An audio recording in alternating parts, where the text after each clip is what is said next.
Yeah, so here's the now this is the tooth on the right side, but you can see here, look at the roots are split and the sinus literally goes in between the roots of the That's teeth. the right side of my mouth? That's the right side.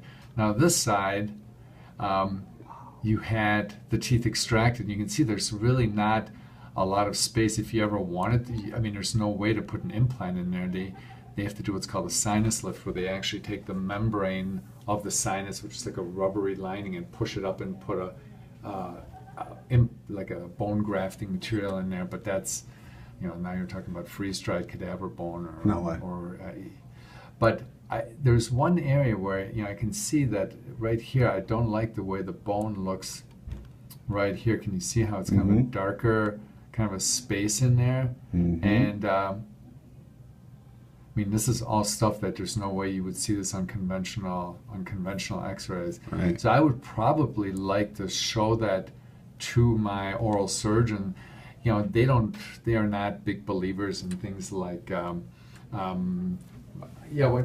Sarah's gonna join us. That way Sure. That way after we're done talking, if there's any appointments that need to be set up or Sure. anything needs to be done, Yeah. she'll know. Awesome. I like to work with the teams. So we're just talking about how that area that the bone does look, it doesn't look like it, and sometimes that happens after you do an extraction. If you don't get proper bone fill, you can actually have a space there where you get granulation tissue or something instead of good solid bone fill. And I'd love to show this to the oral surgeon, have him go through this and see if It's weird because occasionally I'll get something that comes out of that area that looks like a small piece of granular bone. I'm not kidding you. It comes. I mean, I don't know if it's possible that would work its way out, but I'm just telling you.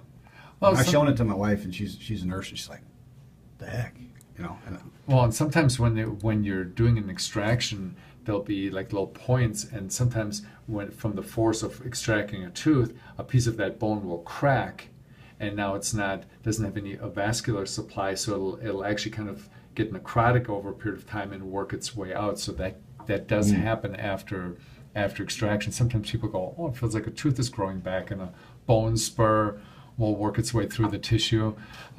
So we actually do see that quite a bit. Now here, this is a cross section from the top, and you can see here's the sinuses right in here, and right in here, it just looks like there's some kind of a bony defect.